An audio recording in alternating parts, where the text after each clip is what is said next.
पाहत पुढची बातमी। नुकतीच पॅरिस ऑलिम्पिक स्पर्धा पार पडली आहे आणि यामध्ये भारतामधल्या खेळाडूंनी अथक मेहनत घेतली आणि चांगली कामगिरी सुद्धा करून दाखवली आहे। तर काही खेळाडूंनी पदकं सुद्धा मिळवली आहेत। त्यांच्यावरती कौतुकाचा वर्षाव होतोय। मुंबईमधल्या बीडीडी चाळीमधील एका हवालदाराचा मुलगा ऑलिम्पिकचं स्वप्न बघतोय आणि मेहनत घेतोय। त्याचं नाव आहे ओम साटम। ओम सध्या स्विमर ऑलिम्पिकसाठी तयारी करतोय, मात्र घरची परिस्थिती हालाकीची असल्यामुळे कधी-कधी त्याला सरावासाठी मागे पडावं लागतंय आणि त्यामुळे त्याच्या वडिलांनी हळहळ सुद्धा व्यक्त केली आहे।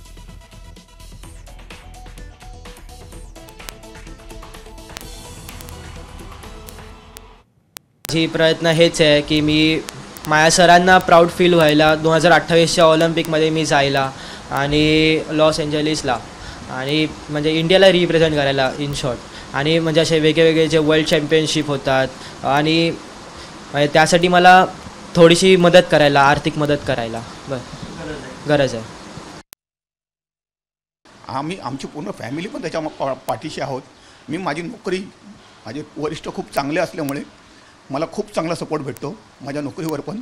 त्यामुळे मी याला दिवस रात्र तेवढं प्रयत्न करतो आहे की हा 2028ला इंडियाकडून अमेरिकेला ऑलिम्पिक खेळायला जावा, हीच आमची अपेक्षा आहे। आणि त्याची मेहनत सकाळी 4 वाजल्यापासून ते 4:30 वाजल्यापासून सुरू होते, ती रात्री 9 वाजता संपते। एबीपी माझा, उघडा डोळे बघा नीट।